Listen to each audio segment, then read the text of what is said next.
Hi all, ಎಲ್ಲರಿಗೂ ನಮಸ್ಕಾರ. ನಾನು ಚಂದನ. ಇವತ್ತು ಎಂದಿನ ಹಾಗೆ ದಿನ ಶುರುವಾಗಿತ್ತು. ಕೊಟ್ಟಿಗೆ ಕೆಲಸನ ಮುಗಿಸಿ ತಿಂಡಿನ ರೆಡಿ ಮಾಡಿ ಮಧ್ಯಾಹ್ನಕ್ಕೆ ಬಾಕ್ಸ್ ಕೂಡ ಹಾಕ್ಕೊಂಡು ನಾವು ಹೊರಟಿದ್ದು ಮಹದೇಶ್ವರ ಬೆಟ್ಟಕ್ಕೆ. ಅಮ್ಮ ದೊಡ್ಡಮ್ಮ ಎಲ್ಲ ಕೂಡ ಹೊರಟಿದ್ವಿ. ನಾವು ಹೊರಟಿದ್ದು ಮೈಸೂರಿಂದ 12 ಗಂಟೆಗೆ ಅಲ್ಲಿಂದ ಹೊರಟ್ವಿ. ಬೆಟ್ಟ ತಲುಪಿದಾಗ 4:15 ಆಗಿತ್ತು. ಬಸ್ನಲ್ಲೇ ಮಧ್ಯಾಹ್ನದ ಊಟ ಕೂಡ ಮುಗಿಸ್ಕೊಂಡು ನಾವು ಹೊರಟಿದ್ವಿ. ಮಧ್ಯ ಸ್ಟಾಪ್ ಕೂಡ ಇತ್ತು. One way bus. ತುಂಬ ಲಾಂಗ್ ಜರ್ನಿ ಆಯಿತು ಮೈಸೂರಿಂದ ಹೊರಟಿರೋದ್ರಿಂದ. ನೀವು ಬೇರೆ ಕಡೆ ಎಲ್ಲಾದರೂ ಹೋಗಿ ಬೆಟ್ಟದ ಬಸ್ ಹತ್ತೀನಿ ಅಂದರೆ ಒಂದು ಸೀಟು ಕೂಡ ಸಿಗಲ್ಲ. ಮೈಸೂರಿಂದ ಹೋದವ್ರಿಗೆ ಅಷ್ಟೇ ಅಲ್ಲಿ ಸೀಟ್ ಸಿಕ್ಕಿದ್ದು, ಇನ್ನೆಲ್ಲ ನಿಂತ್ಕೊಂಡೇ ಬಂದಿದ್ರು. ಇನ್ನೇನು ಬೆಟ್ಟ ಹತ್ರ ಆಗ್ತಾ ಇದೆ ಅಂದಾಗ ಬಸ್ ಕೂಡ ಖಾಲಿಯಾಗಿತ್ತು. ಹಾಗೆ ಮಹದೇಶ್ವರನ ಜೈಕಾರ ಕೂಡ ಶುರುವಾಗಿತ್ತು.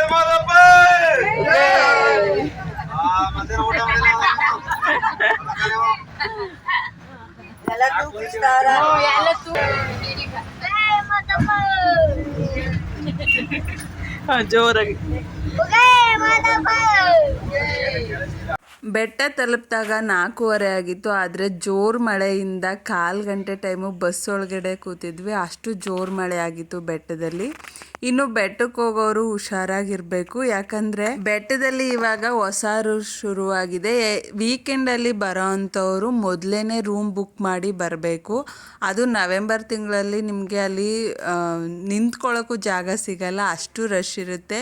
ಹೋಗೋರು ಮೊದಲೇ ರೂಮ್ ಬುಕ್ ಮಾಡಿ ಬೆಟ್ಟಕ್ಕೆ ಹೋಗಿ, ಯಾಕಂದರೆ ತುಂಬ ರಶ್ ಇರುತ್ತೆ, ಎಲ್ಲೂ ಕೂಡ ನಿಮಗೆ ರೂಮ್ ಸಿಗಲ್ಲ. ಇನ್ನು ಪ್ರೈವೇಟ್ ರೂಮ್ಗಳು ಕೇಳ್ತೀವಿ ಅಂತಂದರೆ ಅವರು ಕಡಿಮೆ ದುಡ್ಡಂತೂ ಹೇಳೋದೇ ಇಲ್ಲ. ಹಾಗಾಗಿ ಫಸ್ಟೇ ನೀವು ರೂಮ್ನ ಬುಕ್ ಮಾಡ್ಕೊಂಡು ಹೋಗಿ.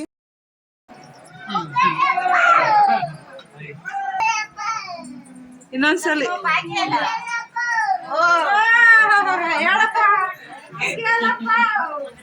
ಹೆಂಗೆ